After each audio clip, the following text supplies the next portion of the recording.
নমস্কার দর্শক বন্ধু, হেলথ ইম্প্যাক্ট বাংলার এই বিশেষ পর্বে আপনাদের স্বাগত জানাচ্ছি। নিউমোনিয়া এমন একটি রোগ যা কিন্তু শিশু থেকে বয়স্ক সকলকেই আক্রান্ত করতে পারে এবং কোনো কোনো ক্ষেত্রে প্রাণঘাতীও হতে পারে। কিন্তু পিসিভি বা পিপিএসভি ভ্যাকসিনগুলো কারা নেবেন, কখন নেবেন, এর প্রোটেকশন কতদিন থাকে, কিংবা বয়স ভেদে ডোজ আলাদা কেন হয়? অনেকে আবার ভাবেন নিউমোনিয়া ভ্যাকসিন নিলে জ্বর হতে পারে, এর কি কোনো বাড়তি সাইড এফেক্ট আছে কিনা, যারা আগে ভ্যাকসিন নিয়েছেন তাদের ক্ষেত্রে কি করণীয়, ইত্যাদি নানা বিষয় নিয়ে আজকের পর্বে আমরা আলোচনা করব। কলকাতা শহরের বিশিষ্ট চিকিৎসক প্রফেসর ডক্টর শৈবাল মৈত্র স্যার আমাদের সঙ্গে রয়েছেন এই পর্বে। আমি স্যারের কাছে যাবো, আপনাদের প্রশ্নগুলো নিয়ে আলোচনা হবে। তার আগে বলি, চ্যানেলে যারা নতুন এসেছেন অবশ্যই চ্যানেলটিকে সাবস্ক্রাইব করুন। স্বাস্থ্য সংক্রান্ত নানা বিষয় নিয়ে আমরা প্রতিনিয়ত আপনাদের জন্য আলোচনা করছি। ভিডিওটি শেষ পর্যন্ত থাকবেন। আশা করি আজকের পর্বে আমরা যেগুলো আলোচনা করবো তাতে আপনারা উপকৃত হবেন। ভিডিওটি ভালো লাগলে লাইক করুন, কোনো প্রশ্ন বা মতামত থাকলে নিচে কমেন্ট বক্সে লিখুন এবং শেয়ার করুন। আসুন আজকের আলোচনা শুরু করি। স্যার, আপনাকে স্বাগত জানাচ্ছি হেলথ ইম্প্যাক্ট বাংলায়। নমস্কার, আমি ডক্টর শৈবাল মৈত্র। আমি একজন প্রফেসর এবং সিনিয়র কনসালটেন্ট। আমি যুক্ত আছি division of allergy immunology, department of pulmonology, Apollo multi speciality হসপিটালের সঙ্গে, এবং এছাড়া আমি medical director NCD immunomedicare private limited অথবা অ্যালার্জি অ্যাজমা ট্রিটমেন্ট সেন্টার, এই সংস্থাটির সঙ্গে। স্যার, আমরা শুরুতে একটু জানতে চাইব নিউমোনিয়া আসলে কি এবং কোন জীবাণু এটার জন্য বেশি দায়িত্বশীল বা এর নেপথ্যে মূল ভূমিকা হিসেবে কাজ করে। নিউমোনিয়া মানে হচ্ছে চেস্টের ইনফেকশন। যে কোনো ফুসফুসের ইনফেকশনকে আমরা হচ্ছে নিউমোনিয়া বলি। এখন সেই ইনফেকশনটা কিসের দ্বারা হতে পারে? সেই ইনফেকশনটা ব্যাকটেরিয়ার দ্বারা হতে পারে, যখন আমরাকে বলি ব্যাকটেরিয়াল নিউমোনিয়া। মানে বিভিন্ন ধরনের ব্যাকটেরিয়া আছে, গ্রাম পজিটিভ, গ্রাম নেগেটিভ। খুব কমন যে ব্যাকটেরিয়াটার সঙ্গে জন্য আমরা হচ্ছে কথা বলি, যেমন Streptococcus pneumoniae, haemophilus influenzae, ক্লেবশিলা pneumoniae, তারপরে সুডোমোনাস, অ্যাসিনোটোব্যাক্টের, বিভিন্ন ধরনের ব্যাকটেরিয়া আছে যার দ্বারা হচ্ছে নিউমোনিয়া হতে পারে। এছাড়া ভাইরাল নিউমোনিয়াও খুব কমন, কোনো ভাইরাস ঘটিতেও নিউমোনিয়া হতে পারে। চেস্ট ইনফেকশন, যেটা বিভিন্ন ধরনের ভাইরাস, যেটা অ্যাডেনোভাইরাস, রাইনোভাইরাস, ইনফ্লুয়েঞ্জা ভাইরাস, এসবগুলো নিউমোনিয়া হতে পারে। অথবা যে কোনো ফাঙ্গাল বা ছত্রাক, ফাঙ্গাল নিউমোনিয়াও আমরা অনেক ইমিউনো কম্প্রোমাইজ পেশেন্টের মধ্যে দেখতে পাই, ক্যান্সার পেশেন্টের মধ্যে দেখতে পাই। বিভিন্ন ধরনের ফাঙ্গাস ঘটিতেও নিউমোনিয়া হতে পারে। তো এই তিনটে মেন ইনফেকশন যখন লাংসের মধ্যে হয় তাকে নিউমোনিয়া বলি। এছাড়াও আমাদের দেশে একটা বৃহত্তম একটা লাংসের ফুসফুসের ইনফেকশন, সেটা হচ্ছে টিবি বলি আমরা। টিবিটাও কিন্তু অনেক ক্ষেত্রে একটা নিউমোনিয়াই বটে, কিন্তু সেটাকে যেহেতু টিউবারকুলোসিস, আমরা তাকে টিউবারকুলোসিস বলি। এখন যখন আমরা নিউমোনিয়া হচ্ছে ডায়াগনোজ করি, তখন আমরা সবসময় জানার চেষ্টা করি যে মানুষটি যখন নিউমোনিয়া হলো তখন সে কোথায় ছিল। অনেক ক্ষেত্রে আমরা দেখি যে নিউমোনিয়া যদি সে বাড়িতে থাকে, তখন আমরা বলি কমিউনিটি অ্যাকোয়ার্ড নিউমোনিয়া বলি। কিন্তু সে নিউমোনিয়াটা, ধরুন একটা পেশেন্ট হাসপাতালে ভর্তি হয়েছে কোনো অসুখের জন্য, কোনো ধরুন হার্টে কোনো অসুখের জন্য, হাসপাতালে থাকাকালীন তার নিউমোনিয়া হলো, আমরা তাকে বলি হসপিটাল অ্যাকোয়ার্ড নিউমোনিয়া। বা হাসপাতাল থেকে বাড়ি চলে যাওয়ার 48 ঘন্টার মধ্যে নিউমোনিয়া দেখা দিল, তাকে আমরা বলি হসপিটাল অ্যাকোয়ার্ড নিউমোনিয়া। অথবা অনেক সময় আমরা দেখি ভেন্টিলেটর পেশেন্টের মধ্যে নিউমোনিয়া হয়ে গেছে, তাকে আমরা বলি ভেন্টিলেটর অ্যাসোসিয়েটেড নিউমোনিয়া। বা যে কোনো ক্যান্সার বা বিভিন্ন ইমিউনো কম্প্রোমাইজ পেশেন্টের মধ্যে যদি নিউমোনিয়া হয়, তাকে আমরা বলি pneumonia in immuno compromise patient, বা হচ্ছে যে কোনো এইডস পেশেন্ট, বা হচ্ছে অন্য ইমিউনো কম্প্রোমাইজ পেশেন্টের জন্য। কেন? কারণ কি, এই অর্গানিজমগুলো কিন্তু একটু আলাদা। মানে যেই অর্গানিজম, কোন common organism hospital acquired infection pneumonia করবে, কোনটা কমিউনিটি করবে, এটা একটু আলাদা। সেটা দিয়ে আমরা গাইডেন্স পাই কি অ্যান্টিবায়োটিক ইনিশিয়ালি কালচার রিপোর্টগুলো আসার আগে আমরা পেশেন্টকে শুরু করতে পারবো। সেই গাইডলাইনটা কিন্তু কোন হচ্ছে সার্কামস্টান্সেসের মধ্যে নিউমোনিয়াটা হয়েছে পেশেন্টের, সেইটা হচ্ছে আমাদের গাইড করে। নিউমোনিয়া হলে মূলত কি ধরনের লক্ষণগুলো, সিমটমসগুলো দেখা যায়? নিউমোনিয়ার হচ্ছে মেন সিমটম জ্বর, কাশি, কফ, হলুদ কফ বা সবুজ কফ, এবং হচ্ছে বুকে যন্ত্রণা বা ব্যথা। এইগুলো নিউমোনিয়ার ক্লাসিক্যাল সিমটম। অনেক সময় হচ্ছে খুব বেশি কফ বেরোয় না, জ্বরের সঙ্গে কাশি হচ্ছে, সেটাও হয় যে কাশি, খুব শুকনো কাশি বা প্রচণ্ড বেশি কাশি, হাই টেম্পারেচার, তার সঙ্গে শ্বাসকষ্ট বা বুকে যন্ত্রণা। তো এগুলো মেন হচ্ছে কার্ডিনাল সিমটম, জ্বরের সঙ্গে কাশি, শ্বাসকষ্ট, কফ, বুকে ব্যথা এগুলো হলে আমরা নিউমোনিয়া ডায়াগনোসিস করি। তারপর ফিজিক্যাল এক্সামিনেশন করে নিউমোনিয়া কিছু সাইন্স যেগুলো আমরা যখন চেস্টে পাই তখন আমাদের নিউমোনিয়া ডায়াগনোসিস সেভাবে করা হয়। এবার নিউমোনিয়ার চিকিৎসার ক্ষেত্রে আমরা ভ্যাকসিনের নাম শুনে থাকি। ২ রকমের ভ্যাকসিন রয়েছে যেটা আমরা বলছিলাম শুরুতে। তো এই ভ্যাকসিনগুলোর ভূমিকাটা ঠিক কখন বা এর প্রয়োজনীয়তাটা ঠিক কখন হয়? হ্যাঁ, যেমন যেটা আমি বললাম নিউমোনিয়া অনেক কিছু কারণের জন্য হতে পারে। Bacterial pneumonia, viral pneumonia, fungal pneumonia এগুলো কারণের জন্য হতে পারে। এখন বিভিন্ন ধরনের অর্গানিজম নিউমোনিয়া কজ করতে পারে। তার মধ্যে একটা খুব ইম্পর্টেন্ট হচ্ছে অর্গানিজম ব্যাকটেরিয়া যেটাকে আমরা বলি স্ট্রেপ্টোকোকাস নিউমোনি বা নিউমোকোকাস। নিউমোকোকাল নিউমোনিয়া হচ্ছে is one of the commonest cause of community acquired pneumonia. সবার মধ্যে স্ট্রেপ্টোকোকাস নিউমোনি দ্বারা নিউমোনিয়া হওয়ার চান্সেস অনেক বেশি, যদিও অন্যান্য ব্যাকটেরিয়া কিন্তু has now becoming equally important, কিন্তু নিউমোকোকাল নিউমোনিয়াটা এখনো quite common in the community. আমাদের হাতে নিউমোকোকাসের এগেনস্টে একটা ভ্যাকসিন আছে, যেটা আমাদের কিন্তু অন্যান্য ব্যাকটেরিয়ার জন্য নেই। তো ন্যাচারালি যেহেতু নিউমোকোকাল নিউমোনিয়াটা quite common in the community এবং তার জন্য একটা স্পেসিফিক ভ্যাকসিন আমাদের কাছে আছে, এই জন্য যদি আমরা পেশেন্টকে প্রপারলি ভ্যাকসিনেট করে দিতে পারি তাহলে তার মধ্যে আমরা সেই প্রতিরোধ ক্ষমতাটাকে তৈরি করে দিতে পারি, যার জন্য তার মধ্যে নিউমোকোকাল নিউমোনিয়াটা হওয়ার চান্স কমে যায়। অনেক সময় পেশেন্টরা ভাবেন যে আমি তো নিউমোনিয়া ভ্যাকসিন নিয়েছি তবুও কেন আমার নিউমোনিয়া হলো। এটা বলা খুবই ইম্পর্টেন্ট। ভ্যাকসিনটা কিন্তু একটা পার্টিকুলার অর্গানিজমের এগেনস্টে, নিউমোকোকাস, যার জন্য নিউমোনিয়া হচ্ছে। তো ন্যাচারালি ধরুন কারো সুডোমোনাসের জন্য নিউমোনিয়া হলো, সেটা তো আর ওই ভ্যাকসিনটা প্রিভেন্ট করবে না, কিন্তু তার মানে নিউমোকোকাস নিউমোনিয়াটা হতে দেবে না। নিউমোকোকাস নিউমোনিয়াটা কিন্তু খুব কমনলি হয়। তো সেইটাই হচ্ছে ওই নিউমোকোকাল ভ্যাকসিন দ্বারা আমরা নিউমোকোকাস জনিত নিউমোনিয়াকে প্রিভেন্ট করতে পারি। আচ্ছা, এবার তাহলে স্যার একটু বলুন যে এই নিউমোনিয়ার ভ্যাকসিন কারা কখন নেবেন? এখন যেটা বলা হয় যে নিউমোনিয়ার ভ্যাকসিন বাচ্চাদের তো দেওয়াই হয়, বাচ্চাদের শিডিউল আছে। এছাড়া অ্যাডাল্ট পেশেন্টসদেরও আমরা নিউমোনিয়া ভ্যাকসিনটা দিই।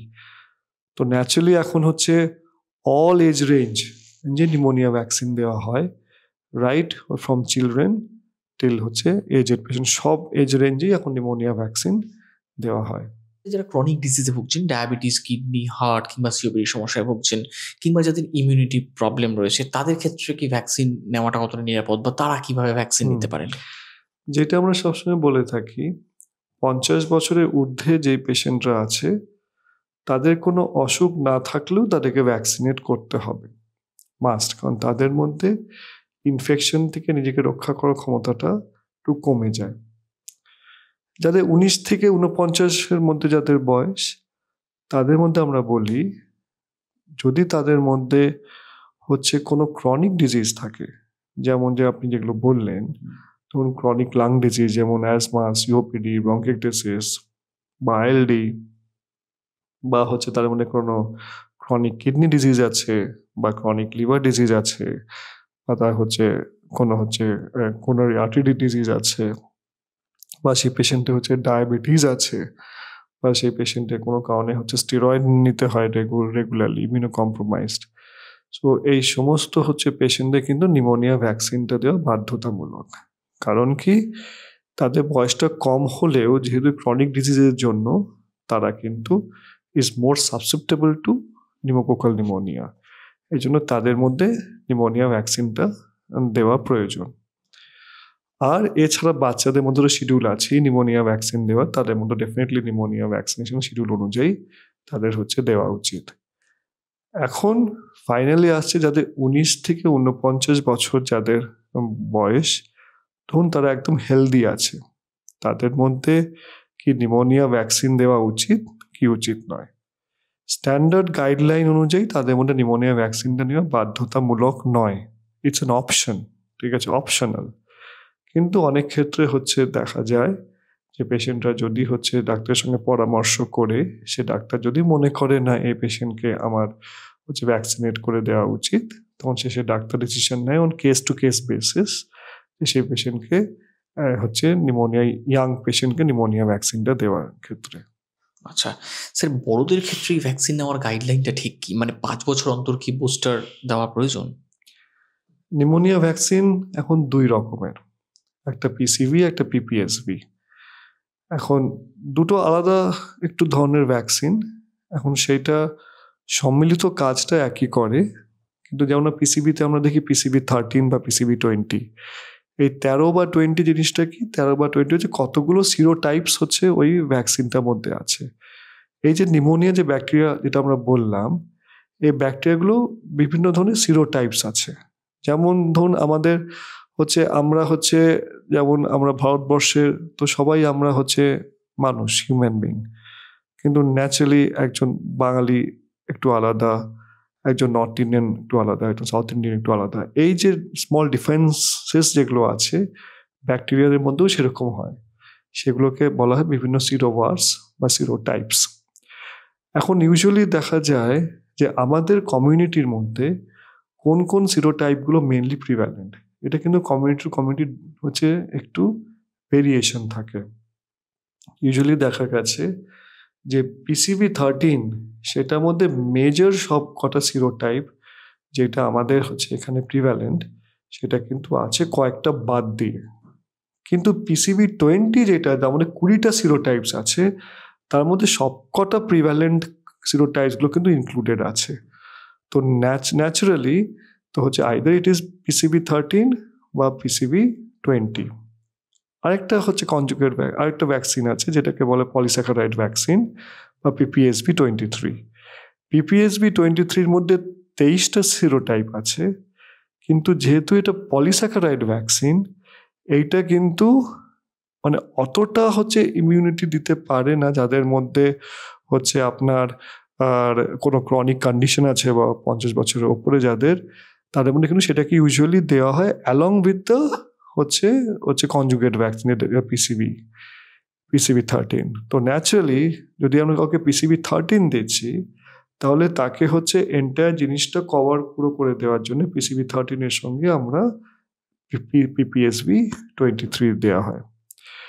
কিন্তু পিসিবি 20 এসে যাওয়ার পরে তাদের মধ্যে কিন্তু পিপিএসবি 23 দরকার হয় না, কারণ সেটা সবকটা সিরোটাইপস, মেজর সিরোটাইপস তার মধ্যে কভার থাকে এবং সেটা একটা রোবাস্ট একটা হচ্ছে ইমিউনিটি ডেভেলপ করিয়ে দেয়।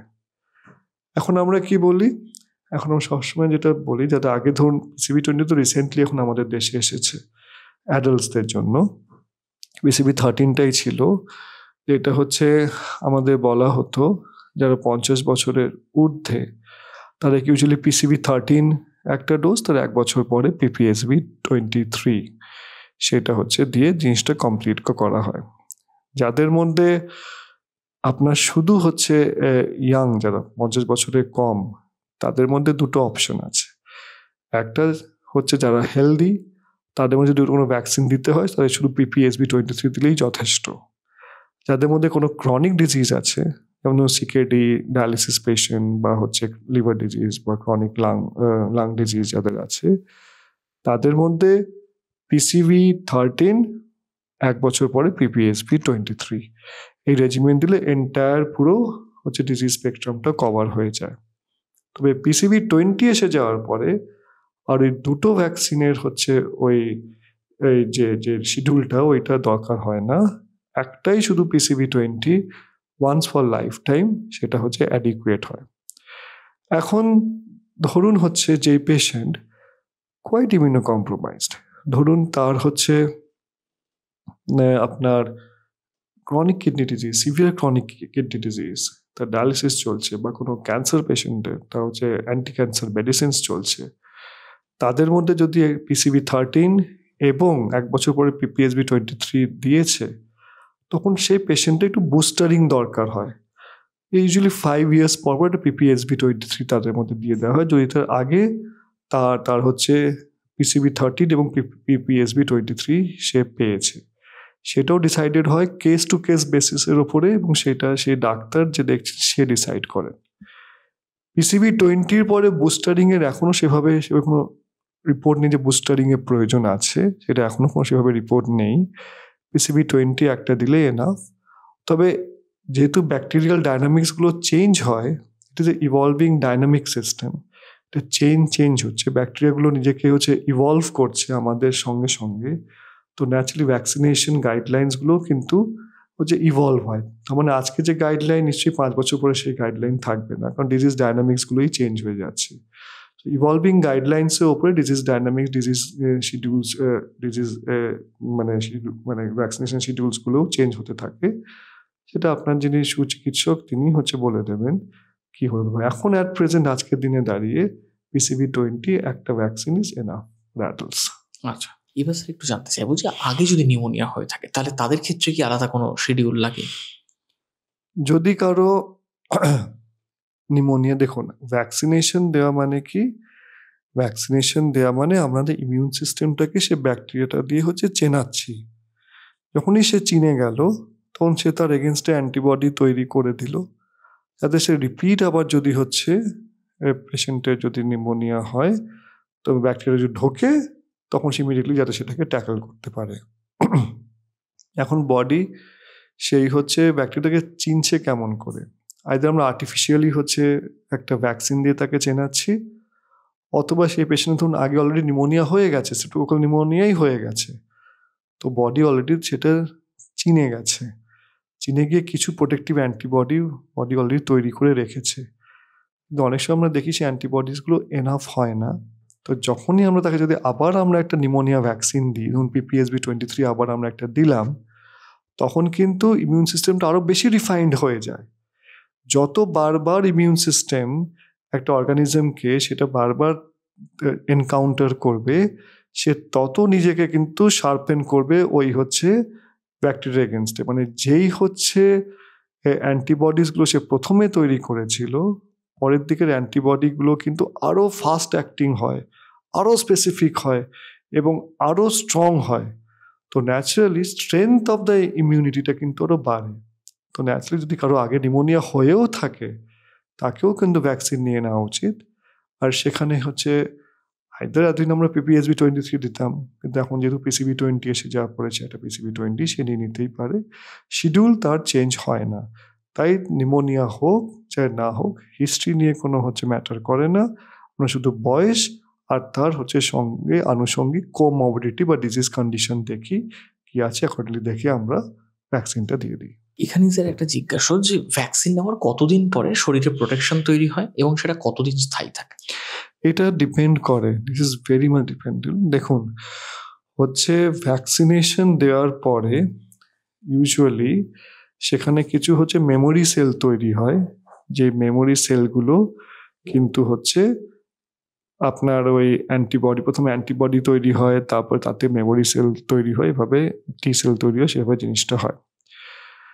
এখন ইউজুয়ালি বলা হয় ভ্যাকসিন দেওয়ার পরে ইনিশিয়ালি সঙ্গে সঙ্গেই কিন্তু উইদিন ফিউ আওয়ার্স থেকেই কিন্তু আপনার ইমিউন সিস্টেম অলরেডি তার এগেনস্টে হচ্ছে প্রোটেক্টিভ ফাংশন অলরেডি শুরু হয়ে যায়। কিন্তু the amount of the adequate antibody titre যেটা কিনা ব্যাকটেরিয়াটাকে কিল করবে সেটা তৈরি হতে একটু সময় নেয়, ধরুন হচ্ছে 1 সপ্তাহ মতন সময় নেয়। কিন্তু সেটা কাদের মধ্যে, যাদের হচ্ছে যাদের ওই ব্যাকটেরিয়াটা বডি এনকাউন্টার করেইনি কোনো সারা জীবনে, which is a very unlikely realistic thing, usually হয় না। আমাদের ছোটো খাটো হয়তো ইনফেকশনটা কোনো কারণে বডি অলরেডি বডির এনকাউন্টার থাকে, তার মধ্যে মেমোরি সেল অলরেডি তৈরি থাকে।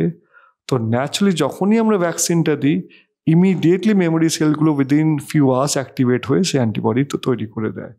তো ন্যাচারালি প্রোটেক্টিভ অ্যান্টিবডিসগুলো আমরা কিন্তু খুব তাড়াতাড়ি উইদিন 2-3 ডেজের মধ্যে আমরা হচ্ছে সার্কুলেশনে পেয়ে যাই। আচ্ছা স্যার, এখানে একটু জিজ্ঞাসা করবো যে নিউমোনিয়ার ভ্যাকসিন কি ফ্লু ভ্যাকসিনের সঙ্গে নিতে কোনো সমস্যা হয়? প্রথম কথা হচ্ছে আমাদের immune system is highly specific.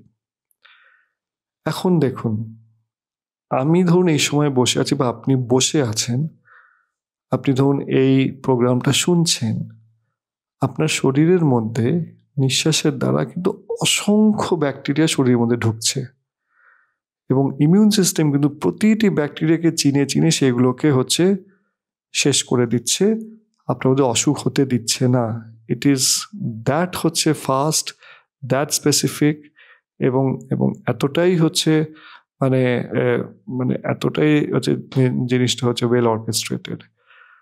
তার মানে আমাদের বডিতে একসঙ্গে 1000টা ব্যাকটেরিয়া ঢুকলেও বডি কিন্তু ইন্ডিভিজুয়াল ব্যাকটেরিয়াকে চিনে সেটার এগেনস্টে ফাইট করে।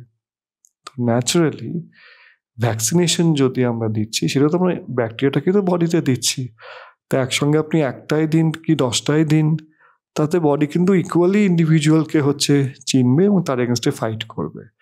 তো naturally from immunological point of view দুটো ভ্যাকসিন একসঙ্গে দিলেও কোনো সমস্যা নেই। সমস্যাটা অন্যখানে। সমস্যাটা হচ্ছে ভ্যাকসিনগুলো একটা পার্শ্ব প্রতিক্রিয়া হয়। যেমন ধরুন ভ্যাকসিন নেওয়ার পর অনেকের জ্বর আসে, অনেকের গায়ে ব্যথা হয়, গা ম্যাজ ম্যাজ করে, এগুলো হয়। তো ন্যাচারালি যখন আমরা দুটো ভ্যাকসিন একসঙ্গে দিই তখন তার পার্শ্ব প্রতিক্রিয়া হওয়ার চান্সটা একটু বেশি থাকে। হয়তো ফিভারটা একটু বেশি হাই এলো, হয়তো একটু বেশি অসুস্থ লাগছে। তো এইটাকে কমানোর জন্য আমরা স্পেস আউট করে দিই। সেটা আমরা হচ্ছে একটা ভ্যাকসিন তার পরের দিন আরেকটা ভ্যাকসিনও দিতে পারি, বা আমরা 1 সপ্তাহ স্পেস আউট করতে পারি। সেটার কোনো হচ্ছে সঠিক সেভাবে কিন্তু সেটা দরকার হয় না। ডিপেন্ডিং আপন যে পেশেন্ট চয়েসটা ডাক্তার চয়েসের উপরে ডিসাইড করে সে একটা ভ্যাকসিন নিল, তার পরেরটা সে কতদিন পরে, 2 দিন পরে দেবে না 1 সপ্তাহ বাদে দেবে, এটা সে ডাক্তার সে পেশেন্টের দেখে সেভাবে ডিসাইড করে। আচ্ছা স্যার, এবার একটু জানবো যে গর্ভবতী মায়েরা কিংবা যারা সদ্য মা হয়েছেন ব্রেস্ট ফিড করাচ্ছেন তারা কি নিউমোনিয়ার ভ্যাকসিন নিতে পারে? দেখুন, ভ্যাকসিনেশনটা কিন্তু ইজ প্রোটেক্টিভ ফর অল, ঠিক আছে? এই জন্য হচ্ছে ব্রেস্ট ফিডিং যারা করাচ্ছেন তাদের মধ্যেও ডেফিনেটলি হচ্ছে ভ্যাকসিন দরকার, কারণ তাদের মধ্যে প্রোটেক্টিভ অ্যান্টিবডি যেটা তৈরি হয়, যেটা আমরা আইজিজি অ্যান্টিবডি বলি, সেইটা কিন্তু সেই মাকে প্রোটেকশন দেয় এবং হচ্ছে সেইটা কিন্তু ব্রেস্ট ফিডিং মাদাররাও এটা নিতে পারে। এখন আসছি আমরা ডিউরিং প্রেগনেন্সি। এটা খুবই ইম্পর্টেন্ট যে প্রেগনেন্সিতে আমরা যে কোনো কিছু হচ্ছে ওষুধ বা যে কোনো কিছু ভ্যাকসিন দেওয়ার আগে আমরা হচ্ছে অনেক সময় গাইডলাইন বা এভিডেন্স হচ্ছে দেখি। As such from the immunological point of view কিন্তু বেটার মায়ের মধ্যে যেই হচ্ছে প্রোটেক্টিভ অ্যান্টিবডিগুলো তৈরি হবে, সেই অ্যান্টিবডিগুলো কিন্তু প্ল্যাসেন্টার মাধ্যমে বেবির মধ্যেও চলে যায় এবং তাকেও হচ্ছে প্রোটেকশন দেয়।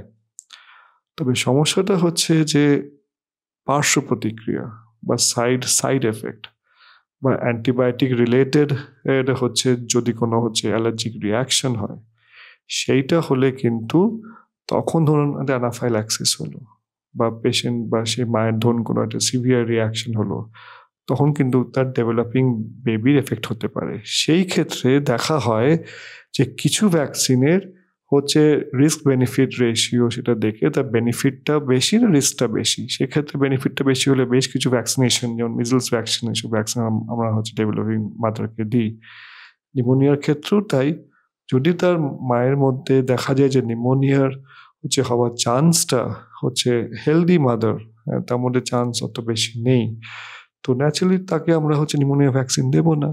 কিন্তু ধরুন হচ্ছে একজন মাদার যার হচ্ছে সিকেডি আছে, যেমন নিউমোনিয়া হওয়ার চান্স বেশি, কারণ একবার নিউমোনিয়া হয়ে গেলে তার কিন্তু ফিটাল কমপ্লিকেশনস হওয়ার চান্স অনেক বেশি।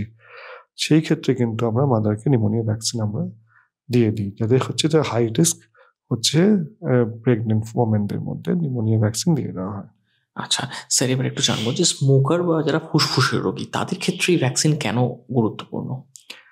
আমরা জানি যে নিউমোনিয়া ফুসফুসের অসুখ এবং সেখানে হচ্ছে আমাদের ওই ব্যাকটেরিয়াটা নিঃশ্বাসের দ্বারা লাংসে গিয়ে সেখানে হচ্ছে ইনফেকশন ক্রিয়েট করে।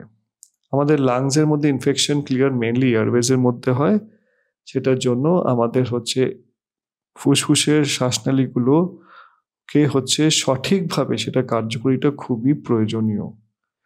এখন সেই ক্ষেত্রে যদি দেখা যায় যে লাংয়ের ডিফেন্স মেকানিজমগুলো যদি কোনো কারণে হচ্ছে কম্প্রোমাইজড থাকে, সেখানে নিউমোনিয়ার চান্স অনেক বেশি। যারা স্মোকার্স তাদের মধ্যে কিন্তু লাং ডিফেন্স মেকানিজমগুলো একটু কম্প্রোমাইজড, কারণ তাদের এয়ারওয়ের মধ্যে প্রদাহ সৃষ্টি হয়ে আছে, তার এয়ারওয়ে ক্লিয়ারেন্স হচ্ছে অনেক সময় হচ্ছে সেখানে সমস্যা থাকে, শ্বাসনালীগুলো সংকুচিত হয়ে যায়। তো ন্যাচারালি এই সমস্ত পেশেন্টদের মধ্যে নিউমোনিয়া হওয়ার চান্স অনেক বেশি, স্ট্রেপ্টোকোকাস নিউমোনিয়া আক্রান্ত হওয়ার চান্স অনেক বেশি। এই জন্য তাদের মধ্যে ডেফিনেটলি হচ্ছে ভ্যাকসিনেশন যদি আমরা দিই তাদের মধ্যে আমরা সিওপিডি এক্সারসারবেশনগুলো নিউমোনিয়ার জন্য হতে পারে, সেটাকে আমরা কমাতে পারি, এবং নিউমোনিয়ার চান্সের মধ্যে আমরা অনেকটা কমাতে পারি, because they already compromise defence mechanism, কারণ কি স্মোকিং বা এইসবের জন্য। আচ্ছা স্যার, একজন সুস্থ মানুষ কিভাবে বুঝবেন যে তাকে ভ্যাকসিন নিতে হবে? কোনো বিশেষ পরীক্ষা কি আছে? না, ভ্যাকসিন নেওয়ার জন্য সেরকম কোনো পরীক্ষা নেই। নিউমোনিয়া ভ্যাকসিন নেওয়ার জন্য, নিউমোনিয়া ভ্যাকসিন নেওয়ার জন্য তাকে তার যে কোনো সুচিকিৎসকের কাছে গিয়ে পরামর্শ করতে হবে, তার সঙ্গে কথা বলতে হবে, সেই হচ্ছে তাকে অ্যাডভাইস দেবে যে তার ভ্যাকসিন নেওয়ার প্রয়োজন আছে কি প্রয়োজন নেই। তার জন্য তাকে কোনো পরীক্ষা নিরীক্ষা করতে হয় না, কিন্তু তার একজন চিকিৎসকের পরামর্শতেই সেই ভ্যাকসিনটা তাকে নিতে হবে। স্যার একেবারে শেষ প্রান্তে এসে একটু আমরা জানতে চাইবো যে ভ্যাকসিনেশনটা কোথায় গেলে মানুষ পাবেন, বা এই ভ্যাকসিন কোথায় গেলে পাওয়া যেতে পারে? এখন নিউমোনিয়া ভ্যাকসিন সমস্ত হচ্ছে হেলথ সেট আপে, সরকারি হোক বেসরকারি হোক, সবখানেই ভ্যাকসিন অ্যাভেলেবল। তো হচ্ছে যে কোনো হচ্ছে হেলথ ফেসিলিটি, যে কোনো হাসপাতালে গেলে বা যে কোনো হেলথ ফেসিলিটিতে গেলেই যেখানে হচ্ছে ভ্যাকসিনেশন ইউনিট আছে, সেখানেই গেলে সে যদি পরামর্শ করে তাহলে সে ভ্যাকসিন পাবে। এখন অনেক হাসপাতালে আমরা অ্যাডাল্ট ভ্যাকসিনেশন ইউনিটও আছে আলাদাভাবে, আর অনেক অনেক সেন্টারে এমনি জেনারেল ভ্যাকসিনেশন ইউনিট আছে, সেখানে গেলে সে ভ্যাকসিনটা পেয়ে যাবে। এখন ভ্যাকসিনটা সর্বত্র সবখানেই অ্যাভেলেবল। দর্শক বন্ধু, আপনারা শুনলেন যে নিউমোনিয়া প্রতিরোধের সবচেয়ে কার্যকর উপায় হচ্ছে ভ্যাকসিনেশন। সময় মতো আপনাকে ভ্যাকসিন নিতে হবে, তবে শারীরিক অবস্থা বুঝে চিকিৎসক আপনাকে বলে দেবেন যে কখন কোন ভ্যাকসিনটা নেওয়া উচিত। চিকিৎসকের পরামর্শ মেনে চলুন, কখনো কোনো ধরনের সমস্যা বা ঝুঁকিকে অবহেলা করবেন না। ডাক্তারবাবুর সঙ্গে কথা বলুন, পরামর্শ করুন, এবং ভ্যাকসিন প্রয়োজন থাকলে ভ্যাকসিন অবশ্যই নিয়ে নিন। কোনো ভয় পাবেন না, সাইড এফেক্টস নিয়ে চিন্তা করবেন না। যে কোনো বয়সের মানুষ এই ভ্যাকসিন নিতে পারেন, বিশেষ করে সতর্ক থাকবেন যারা 50-এর উপরে বয়স তারা। যদি কোনো প্রশ্ন থাকে আমাদের কমেন্ট বক্সে লিখুন, আপনাদের প্রশ্ন নিয়ে আমরা আবার আলোচনা করব। আজকের মতো এখানে শেষ করছি। ভালো থাকবেন, সুস্থ থাকবেন, ধন্যবাদ।